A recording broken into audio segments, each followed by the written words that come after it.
Eu, como entidade militante também da Umbanda, sou o que sou, autêntico. É necessário fazer uma conexão com o lado espiritual. Então, nesse nível, já se tem uma noção de algo divino. O trabalho é muito delicado, é como um socorrista trabalhando com uma ambulância. Um sentido de liberdade e esperança passado pelos mais sábios mestres espirituais. Porque é só assim que nós podemos evoluir. Com autenticidade, ninguém evolui na mentira, na falsidade, ou coisas assim. Uma conexão ligada ao espírito, ao praticar e transmitir ensinamentos. Tem que viver a espiritualidade. E quando você deixa que a espiritualidade venha fazer o que ela tem que fazer, você sai sadio. Quando você interfere daqui, seja o seu manifesto, sua vontade, muitas coisas lá na frente vai ser atrapalhado. Um diálogo dentro dos mais variados temas. Mas todo homem passa por esse estado. E só assim, quando você passa, você consegue entender e dar importância para os outros que são positivos. Mas não o negativo, como vocês têm, ser pecado, ser negativo. E aí eu vou dizer para vocês, meus filhos que estão me escutando, quando vocês estão com um problema, se vocês olharem só para o problema, vocês não vão entender o que o tempo está querendo mostrar. Diálogo com os Espíritos. Produção, Jefferson Viscardi. Edição, Marcelo Moreno.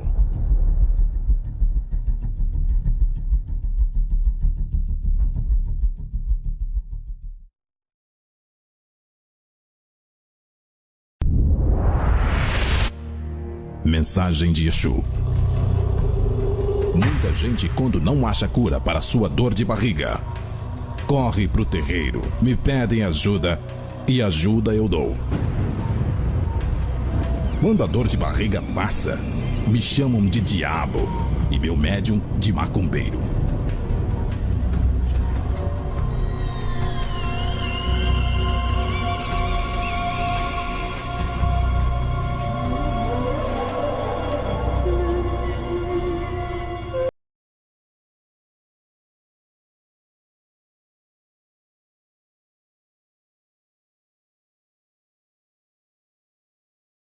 Mármore, preparado para resgatá-lo, assim se for merecido, mesmo diante dos seus preconceitos sobre mim.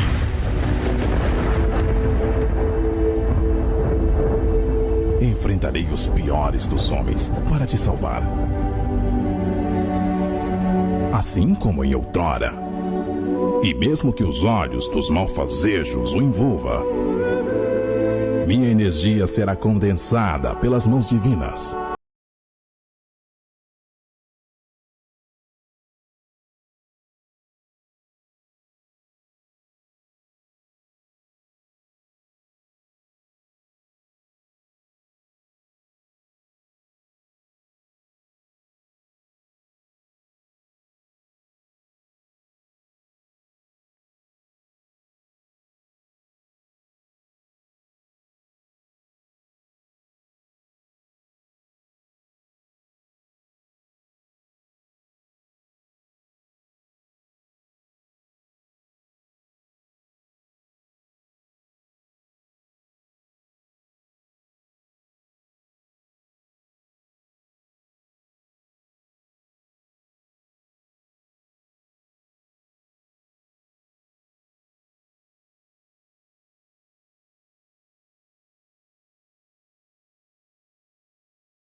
Well, hello everyone. This is Jefferson. Today we are on our dialogue with the spirits number 100, and we have a special dialogue for you all. I hope you will enjoy as much as I'm sure I will. So Shaun, how are you doing today? Oh, very well. Thank you. Yes, here we are, July 10th, 2013. I'm in Maui, Hawaii, and you're up there in Piracicaba in Brazil. Brazil. That's it. You've got it. All right. São Paulo, Piracicaba. That's it. Right. Coming to you live via satellite, Skype, on the internet. Awesome. Yes. And today we are going to speak to Ishuwa. Yes, Ishuwa of the Yahyel civilization. Great. So whenever you're ready. Okay, I'll step aside and allow Ishuwa to come through in a channeled state, and it'll take me a minute or so before I'm fully stepped aside and Ishuwa's come through. So there'll be some silence and while I make that adjustment for you. All right, thank you. And the Yahyel civilization, quite possibly may be the first of our extraterrestrial family to come and visit us here on Earth in an open public contact and meet us heart to heart, face to face, eye to eye, in a very loving, peaceful way. So this is a very exciting time on Earth, and so this is the Ishuwa of the Yahyel civilization. Again, they may be the first extraterrestrials from our galactic family to come here on Earth and meet us all in public someday soon. So I'll step aside and bring Ishuwa through and have fun. Have fun, Jefferson. I'll talk to you when we're over. All right, that's going to be fun. Thank you. I guess we'll go for about an hour from now. Okay? Right. You got it? Right. Okay. Yeah. Very well then. I'll talk to you when I get back. All right.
Lovely to be here with you in these blending moments together in this day of your time. Once again, how are you? It's lovely to speak to you again, Ishuwa. Yes, delightful once again to have this opportunity to share with you another version of our world with another version of your world. And in this way we can explore and experience more of the infinite, that we are more of the unconditional love that is our actual nature. And with that in mind, what way would you most enjoy moving forward together in this day of our time? Ishuwa, we are aware that there are many spirits helping the planet in this moment of transition. Now, how is it that your society is then in that way helping us out at this time? We have the opportunity, delightfully so, to be a part of the awakening of your civilization's awareness that you are all actually unconditionally loving beings, and that you are part of a galactic family, that you are part of an infinite universe in which there are a multitude, an unlimited number of life forms, intelligent, wise, loving life forms, and that we are of your family most immediate in the sense that you have shared your genetic DNA with us, and that our biology then contains your DNA, as well as a few other extraterrestrial civilizations. But the idea is we are at great joy to have the opportunity to remind you, in a sense, as your society on a superconscious level agrees, in that sense, to have us come back and remind you of your actual infinite, unconditionally loving nature, to remind your civilization that there are life forms beyond planet Earth. There are very unconditionally loving life forms, such as the Yahyel civilization that I Ishuwa am from.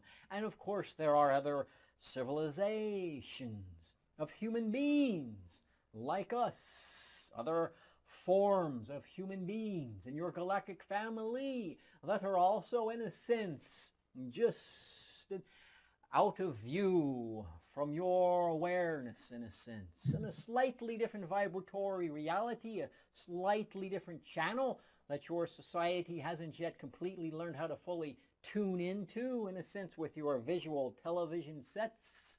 Can't quite tune into them, in a sense, on your radios, to see us all, to see that we are real, physical human beings, very similar in appearance to you there on your Earth planet.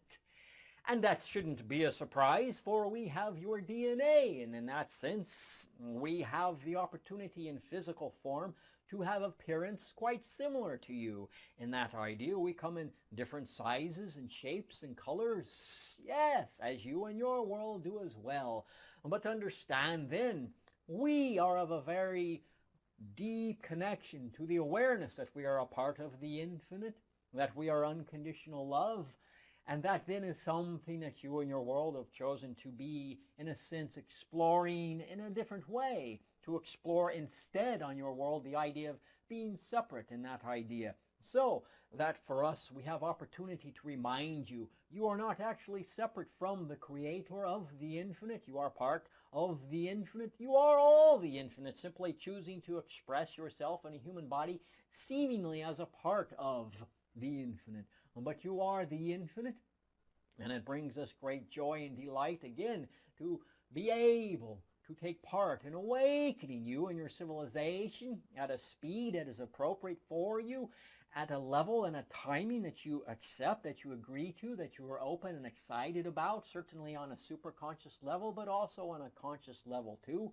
And this then is part of why we, the Yahyel civilization and some other civilizations of humanity, your galactic human family, are at this timing very interactive with your civilization to remind you, to awaken you of more of your actual nature. Does that give you a little bit of an answer to work with for your question at this timing? It sure does. Thank you. Yes, thank you. Delight to be able to share that with you. So you said you're very interactive with us at this timing. How? We have, for instance, as an example, large spacecraft that appear in your skies over cities, over countrysides, over oceans, over ships as well, at various timings, to show in that sense that there is other extraterrestrial life, to get your people on Earth to see us, that you can consider that object up in space, up in the sky at night, those lights that are moving around in ways that your airplanes are not able to do. It begins to give you the idea that yes, there are other life forms. And this then is part of a visual contact program, part of awakening your awareness to the reality that we are real, that we exist, that we are here.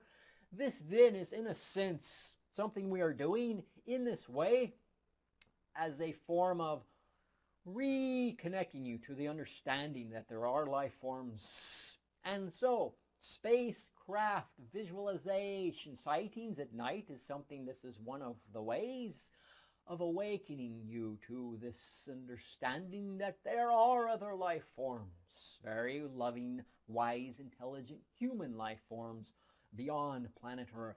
And another way then, of course, is in dream states. Another way then is, over time, not only our civilization, but other civilizations have in a sense, made contact with individuals on your planet who have agreed in a sense, superconscious level of their beingness, to meet with us, to share, in that sense, biological DNA with us, so we could, in that sense, be who we are today.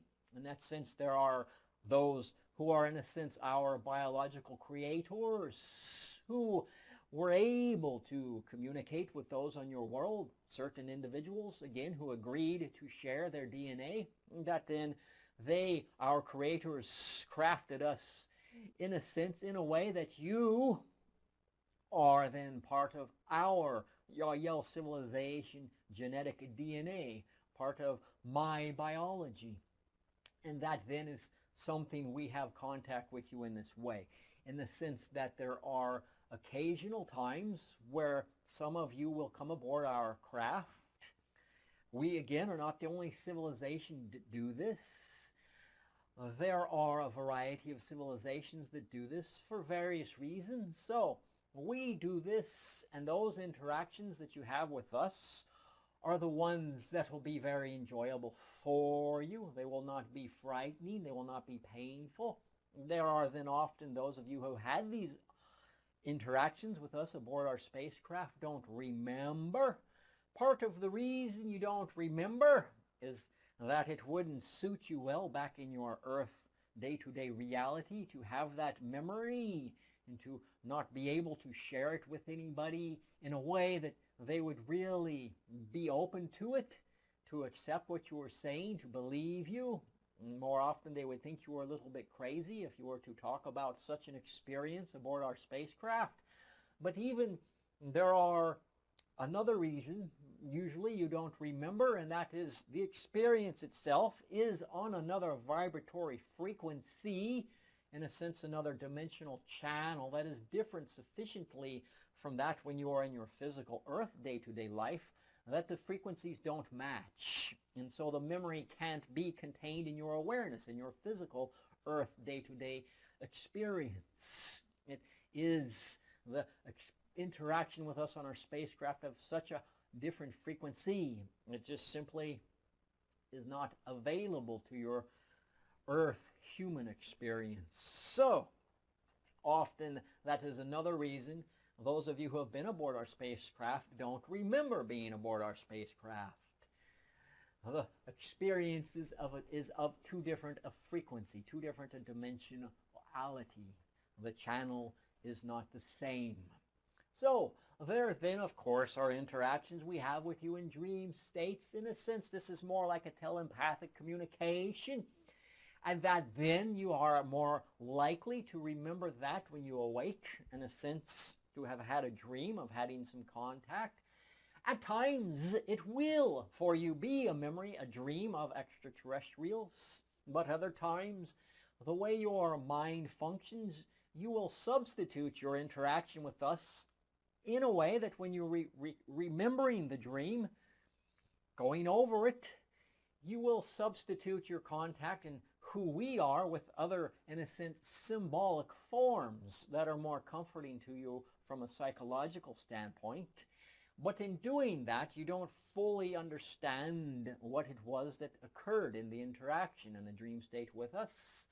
But that is something in time, it will become more clear for you. And as it does, that is then an indication that your vibration is becoming closer to ours. So, as more of you begin to remember the dreams more fully, really seeing what took place in your interaction with us in the dream state, that lets us know that your frequency is closer to ours, and as it becomes close enough, we will be able to meet you there in the physical form upon your planet, again, in peaceful, open, heartfelt contact.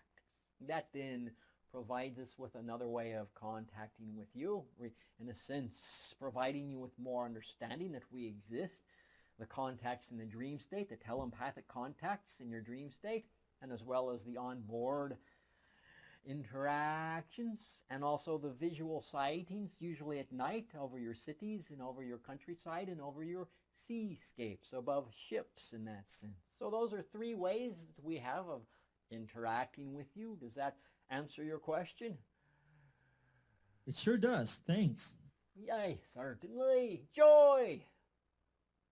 So basically what you're doing, you are taking some planned steps in order for us to acclimate our energy in order for us to meet physically.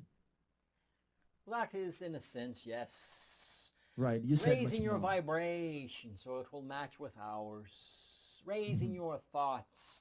Your belief systems have to be altered, in a sense, to your own choosing, to open up more to understandings and definitions of existence that are more in alignment with your actual nature. And when you let go of the old beliefs that are discordant to your actual nature and too discordant to our awareness of existence for us to be able to match you sufficiently enough to be able to meet you physically, when you begin letting go of those old, outdated, discordant frequencies and belief systems and replace them with updated beliefs that are more in resonance with your actual infinite nature, and that is something that occurs in these ways that we are referring, these three types of contact we just mentioned, that then raises your vibration, raises your definitions, your perspective, your understanding of reality in a way that is more in alignment with the actual nature of unconditional love, the infinite, or more a resonant match to the actual nature of existence itself, and that places you more in resonance with us,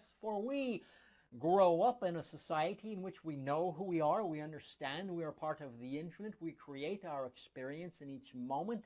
We, in that sense, are the creator, expressing ourselves as individual creators, as though we are a part of the one whole creator, the infinite that is all that is, and that we know this, our frequency is at quite a different rate of vibration, a dimensionality than yours has been, because you have been choosing to explore the ideas of limitation beliefs and frequency. So, again, as you let go of the limited beliefs and replace them with beliefs that we simply grow up with, the ideas that we know we are part of the infinite, we are all that is, unconditional love is our actual nature. And as you replace the old beliefs with that understanding, you begin to be a resonant match with us.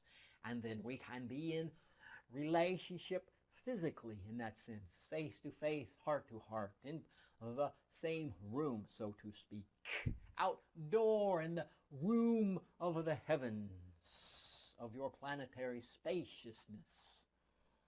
Wow. So basically right now, you are an embodiment just like I am. Yes, a human form, very similar. Yet again, the idea, my frequency of mental component is very much tuned to the understanding of the infinite, of my actual nature, more in resonance with unconditional love. And that does not mean that I or our world is better than yours. Simply it is a different choice. There is no choice from the perspective of the infinite that is actually better or worse or less or greater or more holy than any other choice, because they all exist. And in that they exist, they all share the same one quality of existence, which is that they exist. And anything that exists cannot be greater or lesser, more or less holy or evil than anything else that exists, for it is simply existence, and existence cannot be more or less than itself, more holy or more evil than itself, more right or wrong than itself, from the perspective of the actual nature of existence itself. And we understand this. That's a choice we've made to understand this. Your world has chosen not to understand that as a collective society. Again, to choose that isn't any better or worse than our choice. It simply is a choice. They're both equal from the perspective of existence. But in that you have made that choice, because what you put out is what you get back, third law of creation, because you've chosen to believe you are separate, you get back experiences that reflect the choice that you are putting out around that idea of being separate. You put out that you are separate, and you get back experiences of being separate. Again, third law of creation, what you put out is what you get back. First law, you exist. Second law, the one is the all of the one. And fourth law, change is the only constant. Everything changes except those first three laws. They never change. Does that give you more clarification? It sure does, sir. Thank you. So basically, okay, so if I were to see you today here on my planet, yes, would I realize you are not from here? You might not. From a visual perspective, I would appear very much like an Earth human. Well, there might be a few subtle differences in that sense. Larger skull, head in a sense, shaped a little differently, and the eyes a little bit larger, and that would be something that you might think was simply something that occurred genetically, in a sense of my parental upbringing, and then not necessarily define me as being from another planet. But again, you might be recognizing that as sufficient enough to suggest I am from another planet, but it is, again, not necessarily the case. The idea of my mental and emotional vibratory frequency, my heartfelt understanding of the infinite is of such a different vibration, that would perhaps seem to you the most different. That would be what would feel to you to be the most different in that sense. And it would be a frequency that would, in a sense, be catalyzing, like a catalyst, activating within you the understanding more of your actual nature, which would bring to the surface any beliefs that are not in alignment with your actual nature, which might be a little unsettling for you at first. That having discordant beliefs, being enlightened, being exposed in the moment of presence with a vibration of someone such as myself, whose vibration is very in tune with the actual nature of existence. Well, that does not allow for discordant beliefs, beliefs based in limitation, to exist in my frequency of being, simply because the vibration of my consciousness sheds light on that which is, in a sense, in darkness. And sometimes that which has been in the dark for so long can be put off a bit when suddenly a bright light shines upon it, as if you've been in a room with all the lights off and suddenly someone turns the lights on. It can take a few moments before your eyes adjust, and you might initially cover your eyes from the brightness. In that sense, it can be the same. My consciousness can be so in tune with the actual nature of existence that those on your planet who have for so long been with beliefs based in limitation and separation, in a sense, in a dark space of beliefs, it would be then like this, from a perspective of how they experience each moment. When someone of a vibration of light, of understanding, is turned on in the presence of their being. Do you follow that idea? I love when you speak with our hands. I mean, that's just amazing. Thank you. Yes. Interesting, aren't they? A little bit different than my hands, than these I see, I suppose, that you see as well. Yes, yes. Very interesting. So, do you have, what is your eye coloration and hair coloration, for instance? My hair is a brilliant blonde, very bright blonde quality, and my hair tends to be, at this timing, a little bit longer than last I spoke, when that perhaps was over 3 of your years ago. In that sense, I have some hair lengthening in that sense. It has grown. And that is something then over time. There are a variety of us who have had various lengths of hair, and that my eyes tend to be of a blue, radiant quality in that sense, with a little subtle bit of a green at this time. That is something that does change a little bit as well over time.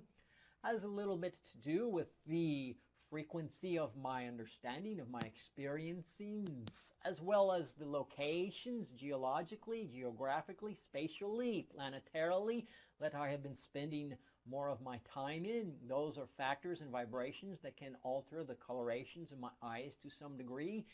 I believe, in my experience, that Earth humans, such as yourself, often the eye coloration doesn't change as dramatically. Yes. Over a lifetime, but it is something that our biology is at a higher, more flexible frequency, more changeable frequency. In that sense, coloration for me and others can change somewhat. Mm-hmm. And again, the hair is primarily of a blonde quality, but it is of a longer than last we spoke. And understand in our civilization there has been introduction more of those with more DNA from your world, and that then they have tendency to have more variation biologically. Their body can be of various shapes, colors, sizes. Their skin color varies as well. Their hair color and length can vary as well. In that sense, more so than when we last spoke. For the DNA mixture is a little bit stronger of Earth human in our more recent birthings of Yahyel civilization. Wow. Even that our Yahyel civilization has created with your Earth human civilization a whole new hybrid child called the Yahuane. That's Yahuane. Yahuane are then a very new hybrid civilization. We are hybrid children in the sense of yours and other extraterrestrial civilizations that contributed to the DNA of our biology. But to understand then, the Yahuane, their DNA is more of a mixture of ours and yours. You Earth humans have a mixture of extraterrestrial DNA in your biology as well. So, with your DNA mixture and our DNA mixture, the Yahuane have a vast more DNA mix, even so than you and your world tend to have, and I and those in my world tend to have. But the idea is there are in our Yahyel civilization as well those of Yahyel who have more variations in their physical appearance than we had even a few short years ago in time of contact upon your framework of past, present, and future. For our timelines are somewhat different than yours. Uh-huh. We tend to live to be 80 years old on average. How about your race? That varies. Yeah. That varies. We have some that can live approximately what you might think of as a couple hundred of your years in that timeline. We have the openness to transfer from our physical body into the other lifetime that comes after our current embodiment, for we know this affords us the opportunity to incarnate in a new body, in a new civilization, maybe the same, but perhaps even on a different planet, in a different civilization, to have new experiences. So the idea then of trying to remain eternally in one lifetime isn't something we hold on to. The fear that we're going to die isn't something that we have. We understand that when we die, we will move into a new realm. Can be physical, but it will be an enjoyable experience. Just in a sense, if you will, as an analogy, you read a book, it has a chapter, it has 2 chapters, 3 chapters, maybe the book has 10 chapters. So each chapter can be like a lifetime in a given civilization, and then thus when we die in our current body, that would be like the end of the first chapter. If we incarnate into then a new lifetime on that same planet, in that same civilization, that would be like the beginning of chapter 2. And then in a sense, if we had a book with 10 chapters in the analogy, we would perhaps have 10 different incarnations in the same civilization. Could be it could be something that occurs and transpires over 1,000 years or more in that sense, in the terms of your timeline on Earth, that this takes place, having 10 different lifetimes, 10 different chapters on the same civilization. And then, perhaps in the 11th lifetime, we incarnate in a whole new civilization, an entirely different region of your Milky Way galaxy, possibly even another galaxy altogether, perhaps the Andromeda galaxy. The idea then, that would be the end of that book. And then there's the opportunity to start a whole new book in terms of the analogy and how we're talking about life and death, living a life in one body, one incarnation, and then rebirthing, reincarnating into another lifetime, into another body. This is something that is very understood, and we embrace it. We enjoy having the opportunity to move from one chapter to the next, from one book to the next. It provides for more opportunity of variety, of experience in that way. And we find it to be most delightful. Yes, do you understand that idea? Sure. So basically, the current society where you are embodied now lives up to 200 or 300 years. There are some, yes, in that way. Some will choose to transpire at a earlier age. So understand, this isn't in that sense something that we are all rigidly contained within that idea of 200 or 300 years. Primarily, an average, there is at this timing 200 years. And again, that is something that can change. It isn't something that is fixed in the way you have experienced the average lifetime upon your planet. It is not as rigid as you may think that idea has to be. Right. Understood.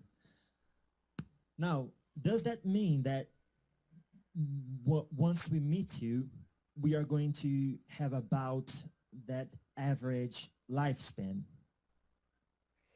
That then does not necessarily apply to Earth human lifespan, just from having met us. No, there are many other factors that will come into place. More of your collective society's choosing than that of contact with us. But contact with us will then have an effect on how you as a society define the idea of an average lifespan upon Earth. But then what you choose and how you choose to define or redefine the average lifespan will be something you as a collective choose. I see. So, and how old are you right now? I am approximately 34 of your, you would think of it, Earth years. Hey, great. And approximately one of your years, I may not be 35 from the context of, if you were to speak to me 1 year from now, I may be connecting and communicating to you from a different age, a different timeline. Whatever timeline would be most appropriate for our communication, our interaction, would then determine what age I would be at in that communication at that timing. It may be 35 1 year from now if we were to do this again in 1 year, but it may be 30, it may be 20, it may be 130. What makes you choose a particular timeline instead of another? It is something that is in a sense chosen by the circumstances of the interaction, of the event, of the timing, of the consciousnesses of those in the interaction itself. What would be most appropriate on a higher level is understood, and in that understanding, which then age would be most beneficial for the interaction, the communication that will take place, that would be most appropriate to take place, it is in a sense automatically chosen. It is part of the omniscient infinite universe's knowingness of which and what age to draw from, to connect to in that sense. In that context, understand, it isn't as if I am thinking before I meet you, what age should I be communicating to you from? I don't have to do that. That is more mental, I would define, more analytical perhaps. It is something that occurs more from a simple heart connection, from the omniscient, resonant knowingness of the infinite, what would be most appropriate in that timing, most conducive to having the most informative transference of communication to take place. And understand that age that I come to you from can change even in this communication. If it seems that the information would be more beneficial for me to come at it from a different age, a different timeline, perhaps on that other timeline I am more connected to a frequency of information that would be more useful for you, more at a informational, vibrational, heartfelt frequency rate, then I will make the shift. Again, it will occur almost automatically There will be a slight moment where I understand it is occurring, but I know why it is occurring, so I do not hold back, I do not block, I do not hinder the transference, the adjustment, the change. It occurs very quickly. Thus then, perhaps you listening would not even notice if in this answer itself I have changed from the age I gave you to another and back again.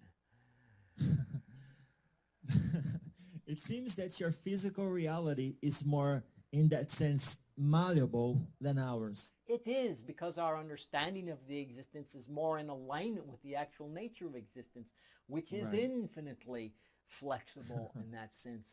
When you are experiencing the infinite from that frequency, when you are tuned into that frequency, the knowingness that it is of infinite flexibility allows you to then thus tune in and experience it from that level.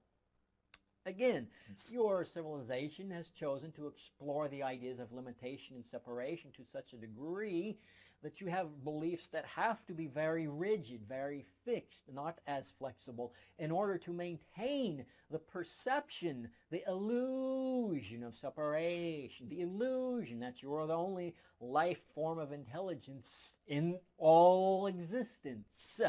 Because you see, if you're more tuned into the flexibility of definitions that are in alignment with the actual nature of existence, you could say you are limited, you could say you are the only life forms, but then instantly another belief, another understanding, another reality would come in that would remind you, inform you, reveal to you, show you, tune you into a reality in which you are obviously interacting with life forms from other planets. And thus then the idea of being separate and the only life form would be instantly washed away. Instantly.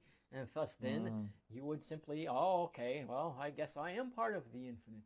So the idea to have the illusion of being separate and limited, you can't access these vast, unlimited flexibility of the actual nature of existence. So that is something we and you, understanding you want to let go of and be more able to connect to more of the infinite, more flexible definition components within your awareness as an individual and as a whole society. And in that reality, when you as a whole collective society are at that place, you will find the idea of ages to be more flexible, and it will be easier for you to get younger, to find, in a sense, the fountain of youth, to recognize you are the fountain and you can focus on the age you most prefer, and in that way the fountain of youth flows through you from your own choosing of what time, what age to tune into and experience. In that way you become the magic waters. Your ability to define yourself in this way, more in alignment with the actual nature of existence, is, in that sense, the magic, the mystical waters that then flow through you, transform you into a dimensional frequency in which you can truly focus and feel and be that young one again. Be the youth from which the fountain of the infinite flows from. Yes, thank you. Right, but when it comes to the physical, say you are 34 now and you tune into the frequency of 15, that doesn't mean your body will change as well, right? It's just your thought pattern and the way you interpret reality. The body can adjust in the sense that I tune into the dimension where the 15-year-old me exists in that way. I see. Then you... It would be, in a sense, as an analogy, like changing your channel, your TV, from the golf channel to the football channel. They both exist simultaneously. You just change the channel of the one you are tuned into. I at 34 and I at 15 exist. Two channels. Right now I am simply choosing to tune into the channel that's 32 and 34. That's showing the golf. And I can simply change the channel and tune into the one in which I am a physical embodiment of 15, in a sense, the football channel. I see. So are you aware that once you get to be here with us on Earth, you will have to have the discipline to remain in a particular channel for longer than you usually do, perhaps? Well, understand that the idea of how fluid we can be is one of the areas that your consciousness as an individual and as a collective needs to raise higher to be able to handle that we could instantly transform our form from 34 to 15 before your very eyes, and to do so in a way that wouldn't cause you to, in a sense, malfunction, or in that sense to pass out, to faint in that sense, to feel frightened of. So it is something that we understand we would be most beneficial to interact with you to maintain a particular set age, all the while knowing that our understanding could change to different age, and that understanding, that frequency of consciousness and knowingness could impact you as well. Even if we do hold the same physical age, our knowingness of how to, and that we can change to a different age, that frequency of that knowingness could be something that could impact one or many of you detrimentally. That is part of why we don't just suddenly appear in our crafts all of a sudden. It can be too much of a shock to the system of your earth human mental, psychological makeup at this current vibrational timing in your world. Right, exactly. Just by you telling us those informations, I mean, we can already have a headache. Very well. Because it's too, it is too much. Ache away until the ache is gone completely. And you know who you are, the infinite, unconditional love. Pain-free, no heartache and no headaches ever again for you. And you also said before, when we start having beliefs that are more in alignment with our actual nature, how do we go about having those beliefs, and what are they exactly? To define yourself as the infinite, to define yourself as the creator, to define yourself as the one that is the all, expressing yourself as a part of the all, but yet the one that is the all that are the one that is the all. Define yourself as that. And thus also define yourself as what you put out is what you get back. These are very simple definitions. They may not seem very important or potent or powerful, but they are. When you define yourself in these ways, you're defining yourself in alignment with your actual nature. And that will then vibrationally begin to bring up to the surface belief systems you have that are not in alignment with your actual nature, not in alignment with those definitions. And that gives you the opportunity to recognize them and to clear them out, to heal them back into the understanding that is in alignment with your actual nature. You are the infinite. You are unconditional love. You exist. You always have existed. You always will exist. For existence can only exist. That's the only quality that existence has, is to exist, to exist, to exist, to exist. That which does not exist by definition. It does not exist. Right. Non-existence does not exist.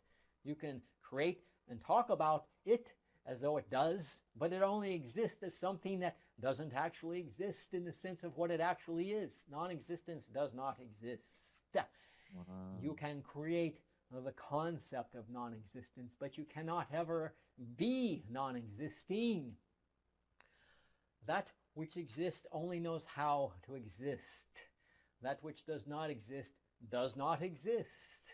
And thus you, as someone who exists, cannot be that which does not exist, which would be non-existence. Therefore you exist, and you always will exist. You can change the way and the shape and the form and the patternings of how you experience existing.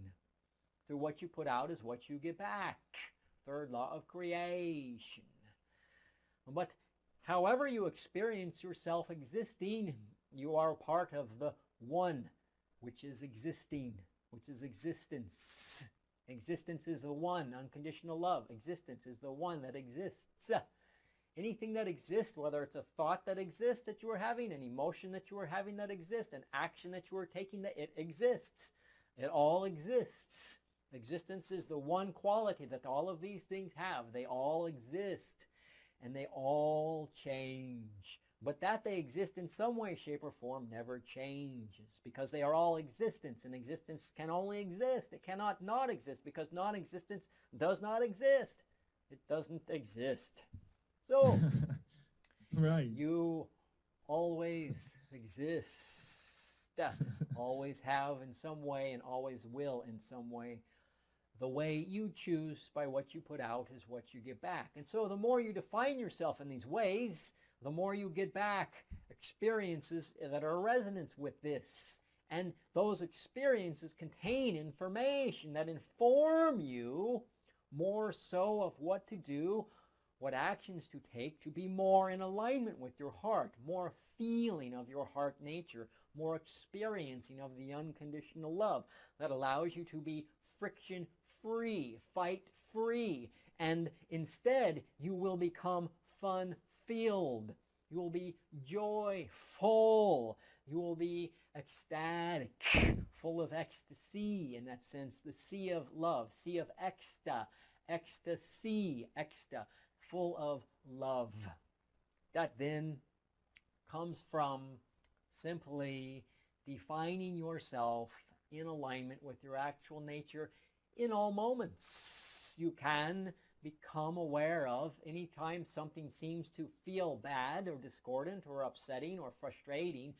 Recognize that is not in alignment with your actual nature of unconditional love and acceptingness, unconditionally accepting all things. So, anytime you feel out of sorts, in that sense, frustrated or anger or sad or depressed or discontent, let that be a signal to let you know that in that circumstance, in that moment, to feel that way, you must be defining yourself in a way that's out of alignment with your actual nature, your actual infinite creatorship nature.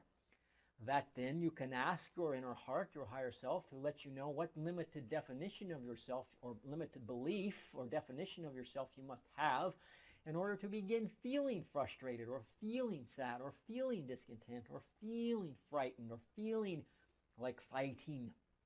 You can then begin to listen and receive the information of what the limited belief is that you've had of yourself in that circumstance. That's one idea. Second idea is you can simply, when you feel out of sorts, when you feel frustrated or like fighting or friction or sad or hopeless or depressed, you can simply recognize that it is an illusion, that isn't in alignment with your actual nature, and ask your inner heart, your higher mind, to simply flow healing of understanding of your actual nature through you. That will heal the limited belief that's creating the discordant feeling, the sadness or the depression or the friction or the frustration or the stress, so on and so forth, whatever it may be in that moment for you. You can ask your heart to flow healing energy through that limited belief and realign it with the understanding that all is actually unconditional love. That begins to heal you. Those limited beliefs begin to understand how they got separated from their actual nature in the first place. You can think of it as an analogy, as if you all were birthed into this world like a whole glass. Upon birth, it broke upon the floor, and many beliefs go scattering about like shattering pieces of glass on the floor, each one being a discordant belief that you were taught as you grow up in your lifetime.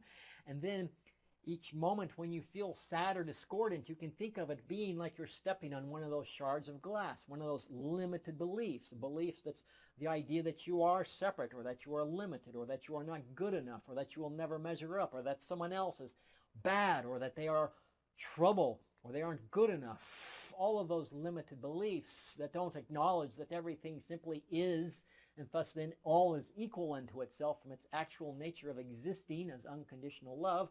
When you feel pain. Perhaps understanding the analogy is as though you have stepped on a shard of glass and ouch, it hurts. You can invite it then from the heart to be healed in that sense, to bring that shard of glass back into the whole place before the glass crashed and broke and shattered into many individual splintered belief systems that forgot their actual nature in a sense, that got disconnected from the whole glass, the whole understanding of your true nature. So those are a few ways you can work with, and we know that they will work for you, so it is up to you to choose to work with them. The more you do, then thus, because what you put out is what you get back, the more you will get back experiences of them working for you. And the more you do this, the fewer shattered pieces of glass there are remaining, in the sense the fewer beliefs based in limitation there are remaining in your psychology. And over time, they are all healed. They all come back into enlightenment, to the awareness of who they actually are, their connection to the infinite unconditional love. And in that sense, the glass is no longer broken. There are no more shattered pieces upon the floor.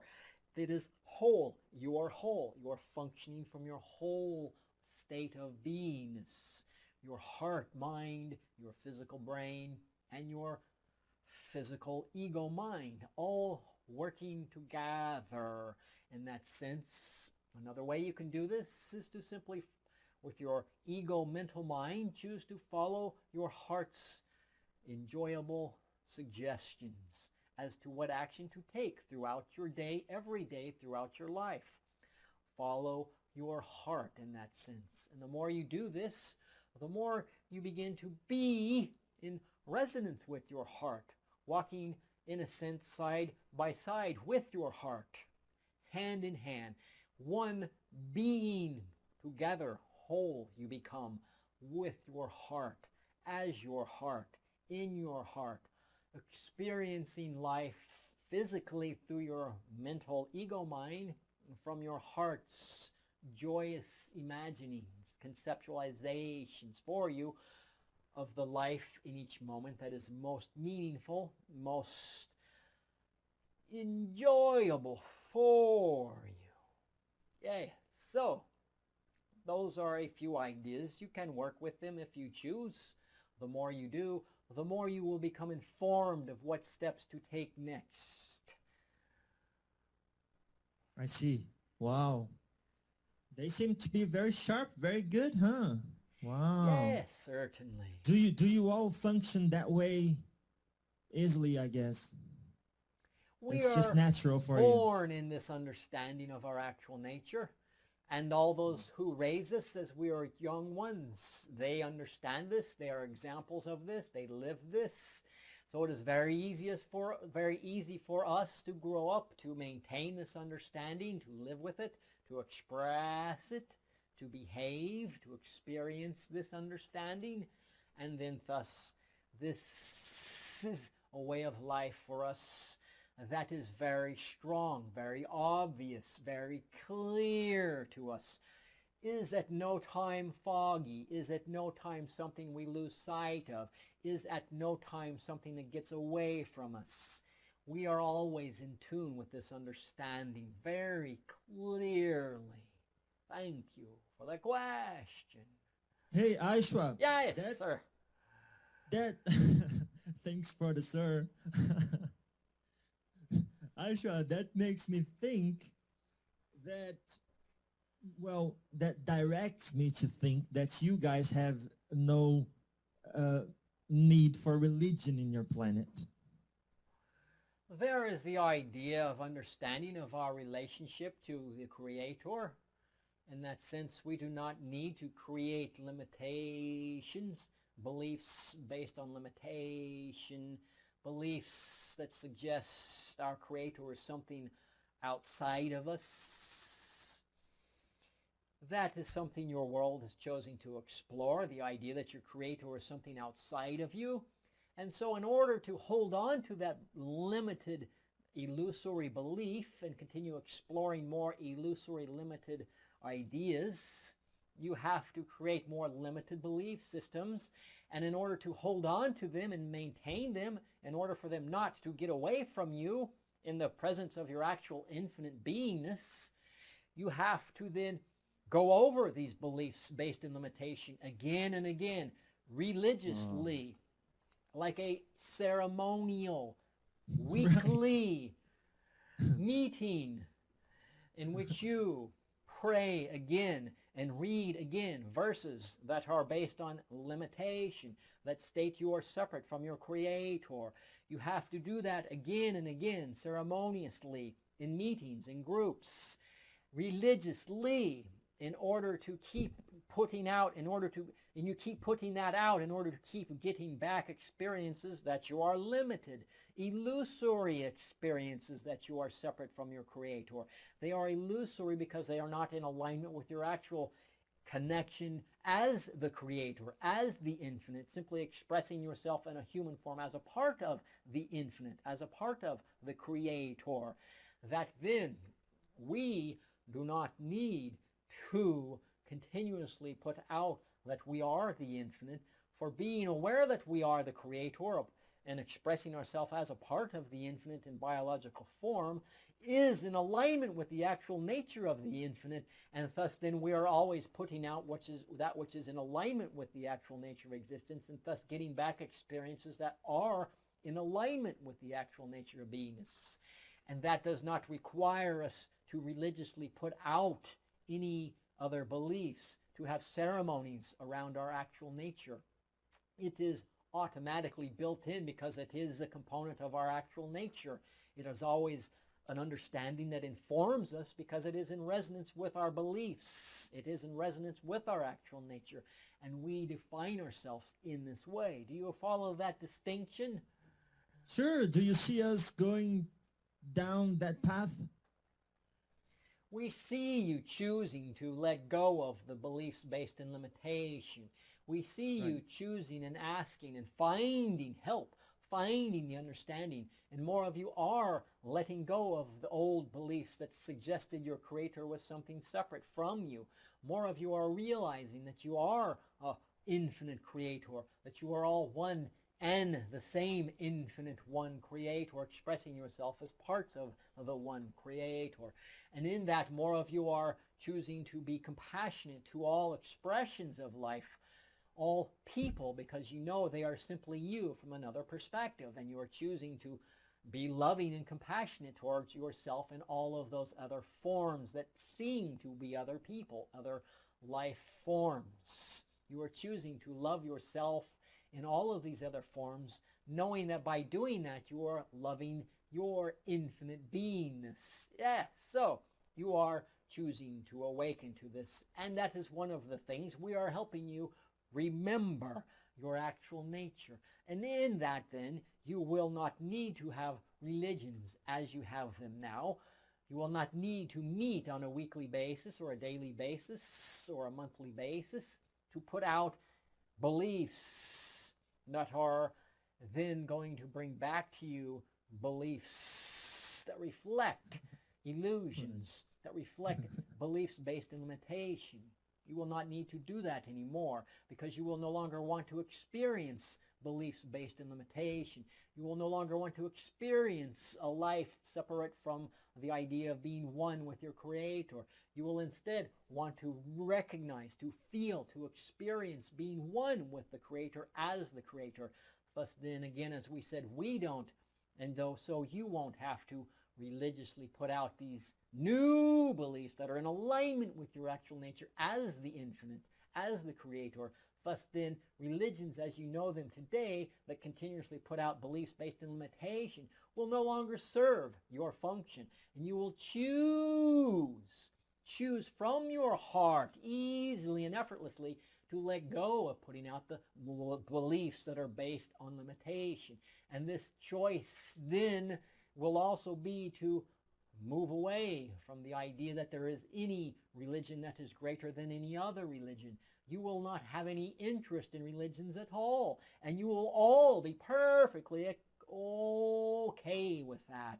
You will all choose from your heart to move away from all forms of religion entirely, for you will understand they do not serve you in the ways that they were, for they have only been serving you as ways to create more separation, to keep you, in a sense, in an 8-track loop, putting out that you are separate, that your creator is somewhere out there, and thus getting back experiences that you are separate and that your creator is somewhere out there. And this, then, you will no longer do, by choice, all of you, from your heart. I see. Wow. There are so many questions, and we don't have that much time. So let's talk about dates just a little. We've heard that by 2017, we are going to start to remember the encounters we've had that were erased from our memories. And then that on 2033, we are going to be already part of the Interstellar Alliance. Can you speak a little on those dates, and when is it perhaps that we are going to meet your civilization, perhaps peacefully in an open public contact? There are dates that we have heard from others, not necessarily from my voice, Right. that have been shared, but some others, perhaps other civilizations. The idea, then, specific dates I do not bring forth. There are many fluctuations and variations that can alter as you perceive a date on a schedule, on a calendar in your timeline. So I will not, in that sense, provide a specific date. But the idea, then, that you will, more of you, for there are some of you who have memories of contacts, but the idea that more and more and more of you remembering contacts that so many of you have actually had with us and other extraterrestrial civilizations, those memories will begin to be realized by more of you by the next few years. Yes, that has to do more with your vibrational increase consciously to a vibration that more matches the dimension of the frequency in which you have had those contacts take place upon. Wow. For again, it isn't so much that we did anything to erase your memory. There are some occasions where certain instances and interactions we do a little bit like an erasure of memory, but most of it is simply because you have those interactions with us on such a high frequency that when you go back into your day-to-day world on Earth, that frequency is so low, the two do not match. But as your frequency as a collective raises, it begins to match the vibrational frequency of which you have had those interactions take place upon, which allows for those interactions to flow through your awareness like memory. Thus, then, more of you, as your world reaches this higher vibration, will begin, in a sense, to suddenly remember having had these interactions with us. But it isn't so much remembering as you will simply be again at that higher frequency, matching the frequency in which you have had those interactions with us in the first place. So it isn't as if we are going to suddenly start implanting the memories of the interactions you had with us back into your mind around these times, your near future. It is more that your frequency will raise high enough to match the circumstances and dimensionalities you are on when you had the interactions with us to begin with. Do you follow that idea? Yes, sure. Yes. There and as are you a said- multitude of changes coming forward. Right. There is most likely in your current year a event that will occur, and it will be more of a cosmic event, more of an event of the infinite in a sense, not of our doing, not of the grouping of the association of worlds or other life forms off of Earth doing this for you to experience. Although we are all a part of it, Right. it isn't something we will be doing in the way we fly over a city and show our lights at night in a visual contact. We do that, but this is more of a cosmic event, more of an infinite event, more cosmic, that will occur this year of your time. This is something that will be most enjoyable, and it will be quite new for those of you upon your world, we will find it to be exciting in a sense to experience how it unfolds for you in your world. We look forward to it. It will be very much an event for us as well. And so, again, it is a bit like a cosmic event of a joyous quality. Fear not. Again, it will be of a joyous quality. You can be neutral about this, or you can look forward to it with excitement. The idea that there will be some joyous cosmic event. You have the choice. Do with that as you may. Sure. No, but like when, as far as probability goes, when are we going to meet with the Yahyel Society? That will be soon. But like in decades? Yes, perhaps sooner, but perhaps later. It can only occur when the vibrations are of a match sufficiently. And there are so many variables involved. You play a part in those variables, so it isn't all in that sense in our hands. It isn't as if we can just say we'll show up on a particular corner, on a particular city, on a particular day and time. Now, there are a multitude of frequencies that are involved in this. And because they can change dramatically, if we were to give you a specific day and time, and then suddenly the frequencies of that reality change sufficiently enough that we cannot be there, that would be rather discouraging to you, would it not? Right. So we do not want to be the purveyors of that type of discouragement.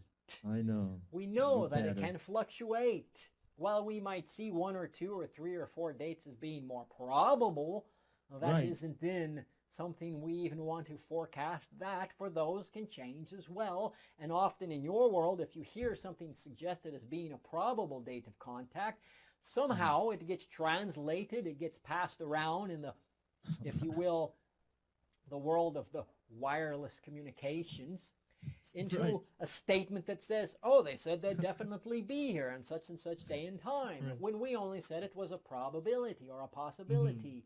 And then when it doesn't occur, there are those who are discouraged, who feel let down. Some feel very betrayed. And this is then something we understand your world isn't quite at a place yet psychologically to work through this in a way that would be more conducive to positive growth in the direction that we feel and that we sense you desire as a whole society.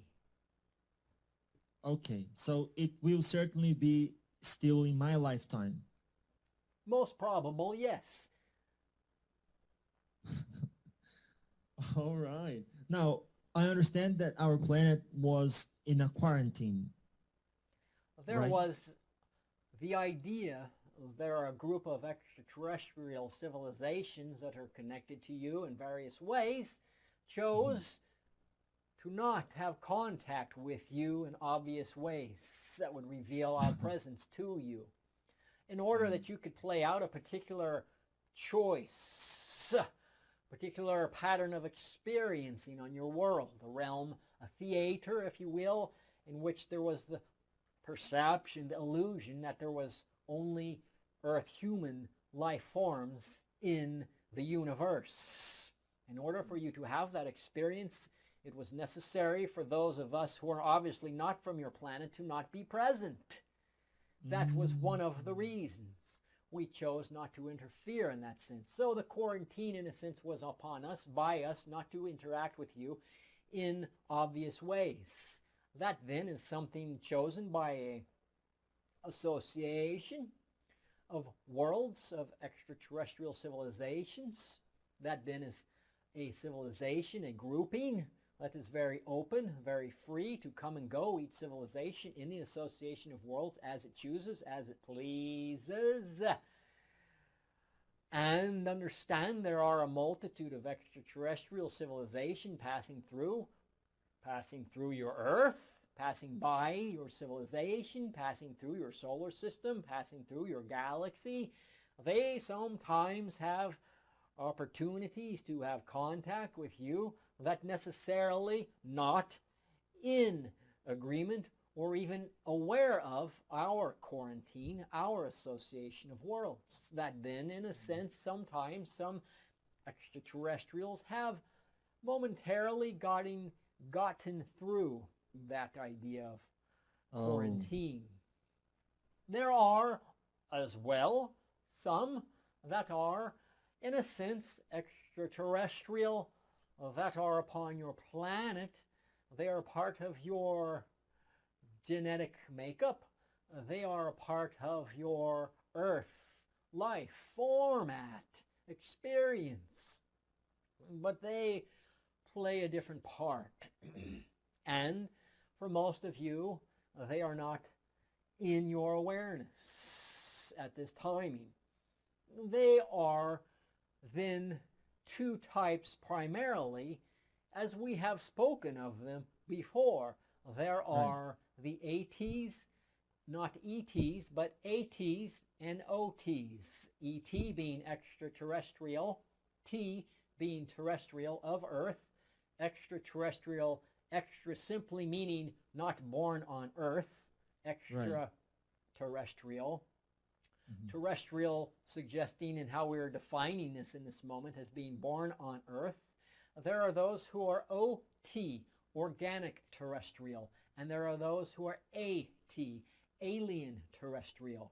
The alien terrestrial, ATs, are actually more extraterrestrial in origin, but they also have terrestrial origin.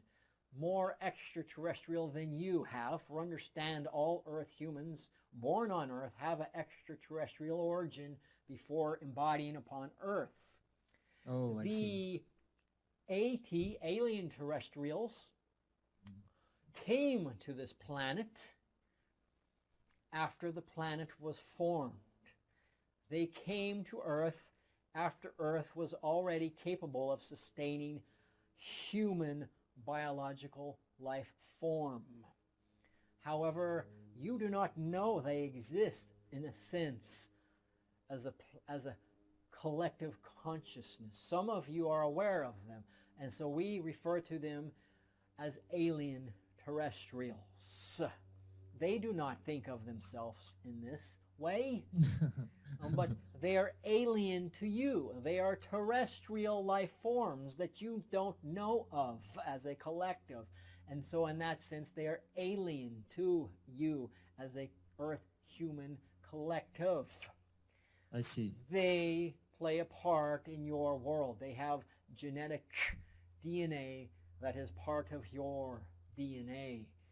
They are part of your civilization's upbringing, and they are part of the awakening process that is taking place in your world in this timing.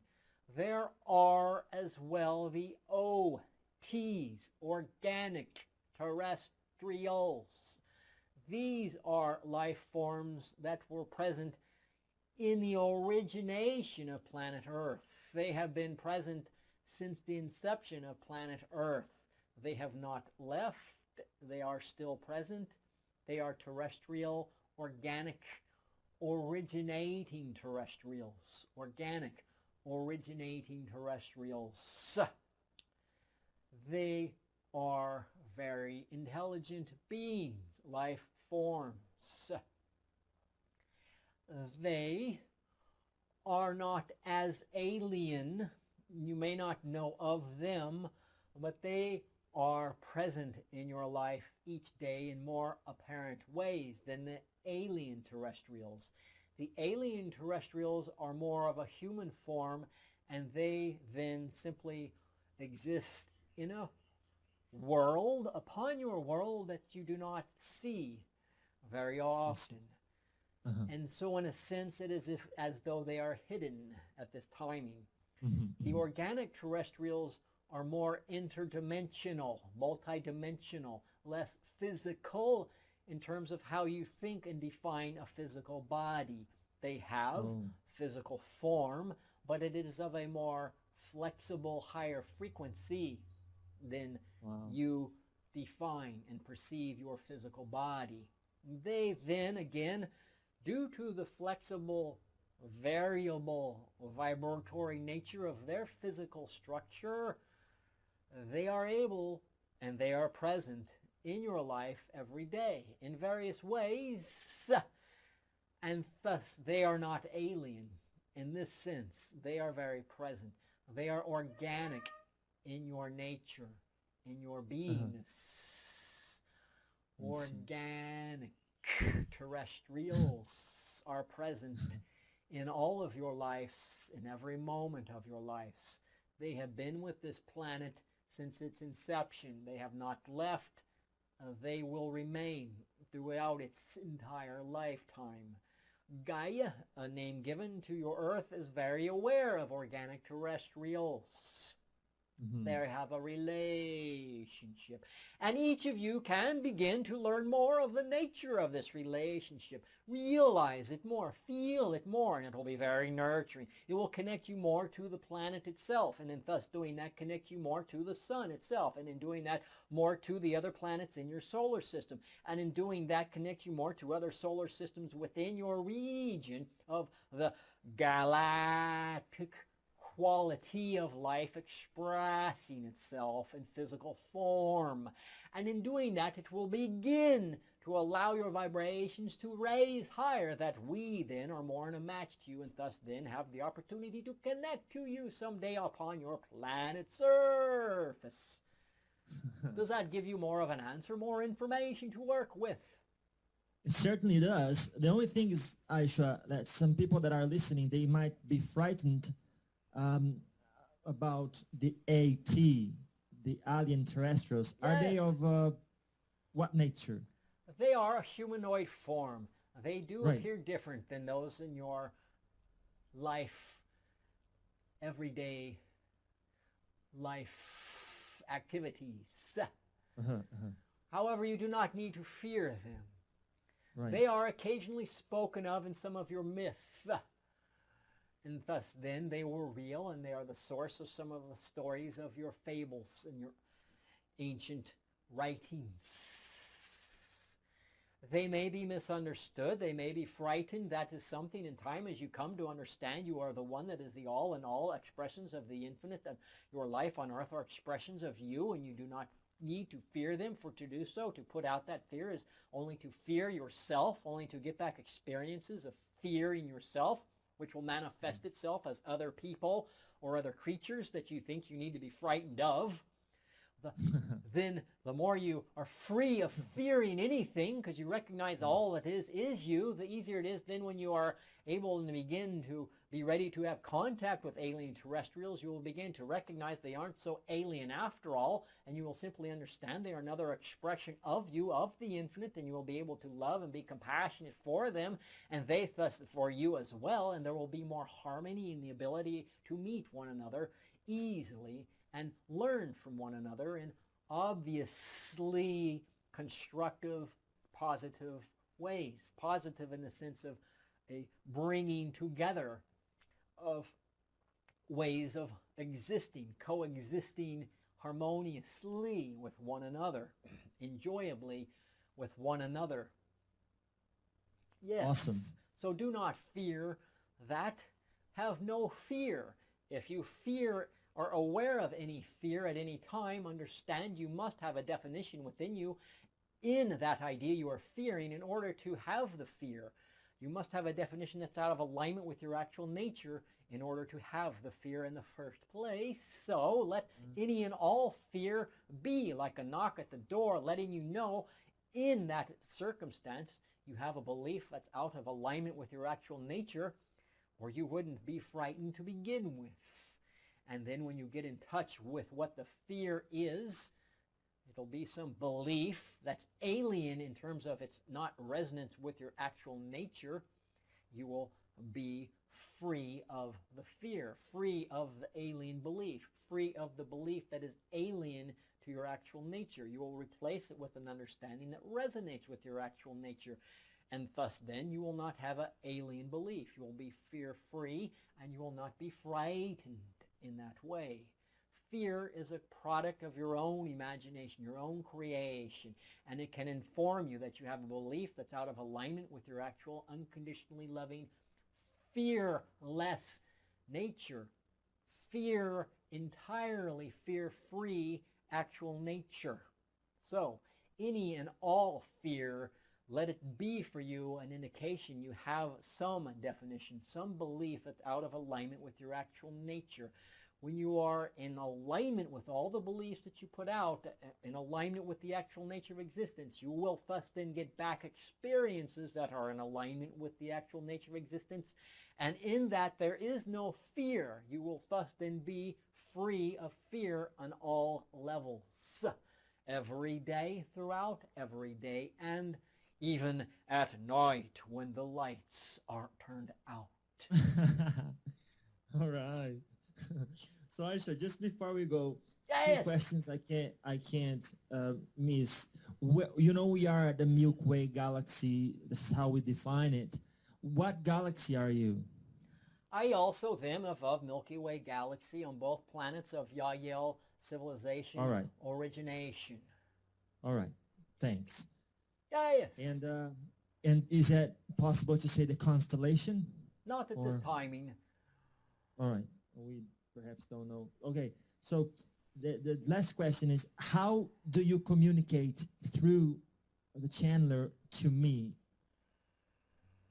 I push a button on the sound mixer and I turn up the volume until the lights are almost red, and I speak into the microphone, and then he plugs in to the sound mixer, and the sound goes from my microphone into his microphone, and from his microphone he plugs into your mixer on your soundboard, and it comes out your speaker, and then you speak in your microphone, and that's plugged into his mixer, which is plugged into my mixer, and I hear you. And in this way, the conduit of information, of consciousness, is able to flow from me, through him, to you, from you to him, through him to me, in this way, but without the actual technology that you would think of as a soundboard.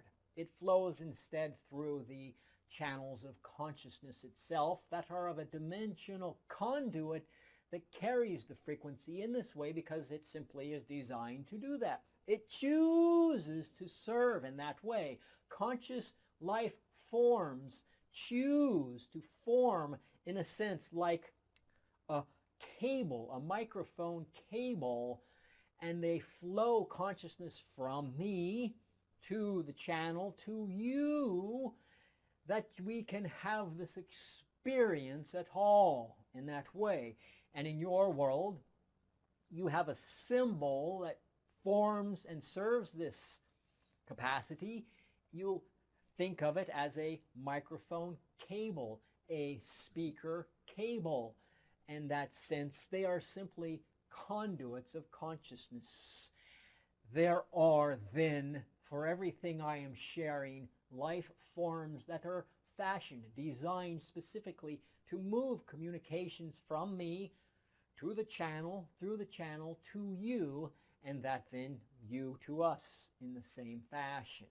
So it may seem rather vacuous, but we assure you it is very real, and it is another way that the infinite is expressing itself, another way that life manifests as channels of communication, conduits, cables without, in a sense, the cabling. They are forms of life as well. Yes, do you follow that idea? I do. And how far are you right now from me? I mean, are you on your craft? I am standing 2 feet behind you. All right. Yeah. No, seriously. 3 feet behind you. Okay, now I believe Okay, you. I'm in the next room. What? I am approximately 437 miles above the island in Hawaii known as Kauai. Right. And are you in your craft? Yes, it is a craft with a number of civilizations present. It is a very large craft, not like the ones that are generally used that are more triangular in shape, that fly over cities and make visual contacts with those in your world. This is different in nature, different in size, different in function. And the mileage, the distance above the island fluctuates as well. Wow. It can go up, Okay, it can get closer, it can get farther. It varies. Right. And you can go invisible because you are in a different vibrational frequency. That is a possibility, yes. I see. So basically, nobody can see it right now. This, in a sense, vibrationally would be invisible from your instrumentations that you have on your planet. Fantastic. Okay, so would you like to give us a last message, please? We thank you for the opportunity to share with you in this way experiences of our world with yours. In this way, together we can build a whole new third reality that is of a similar enough vibration that one day we can meet with you in your world in an open contact, public, peaceful, heart to heart, eye to eye, in that sense, building the relationship in presence with one another, expanding the opportunities that are infinite, that are limitless, unlimited opportunities to be with you and you with us and other extraterrestrial civilizations, that we can together explore new worlds that are present upon your planet and that are present upon planets and other solar systems as well. For understand, within the heart of all there is infinite realms of riches and joyful, nourishing, vitally uplifting experiences available to have unfold in your day, day by day, moment by moment, without end, but always full of fun and meaningfulness and joyousness. Yes, so it is with our heart as a whole sharing in this moment. Great joy, much love we have. It is a fantastic experience to be unfolding together with you in your world in this way. And in the days to come, there will be more from others, more from me, more from those on your world, exploring and discovering those of our world. More discovering of life, the infinite unconditional love that we all truly are. Fascinating, fun, feel moments. Thank you, dear one, and good day. Good day to you, Ishuwa. Thank you very much. God bless you. Much play in every day.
How'd it go? Shaun, welcome back. Okay. Hey, in the end of these dialogues, I usually ask the channeler how he or she is feeling as a result of the channeling. Would you share with us? Feels good. It seems you just came back from a good dream. Yeah, but I'm still in it. Right. Come back, Shaun. Come back. All right. Well, it's very blissful, enjoyable, feels very appropriate. Yeah. So, where were you exactly while I was talking to Ishuwa? I was right here, right? I know, right? But like your consciousness. Oh, well, I step aside a little bit Right. and allow for an expanded state to flow through me. I see. Oh. Suppose it's a little bit like I went into a dream state and experienced other communications going on as though I was having a dream about it. Oh, I see. Dreamy quality. And so if you were to start talking to me about things that were said, it would be like as if I was waking up in the morning and a dream that I had at night. I started to remember and recollect more of what the dream was about, simply by you talking to me and describing what was said. That would occur. Oh. Yes. Understood. Wow, man. Look, I have to thank you very much for the opportunity and for, allowing us to talk to Ishuwa through you. It was just amazing. Seriously. Well, thank you. It's much fun for me too, so I enjoy the opportunity. Oh, joy. And today is a special date for this work of dialogue with the spirits, because it's the dialogue number 100. Dialogue with the Spirits number 100 with Jefferson Viscardi. July 10th, 2013. And Ishuwa from the Yahyel Society. Who I was channeling, and my name is Shaun Swanson. Yay! Yes, so it was just fantastic. So yeah, man, thank you very much. And I guess it was just fantastic.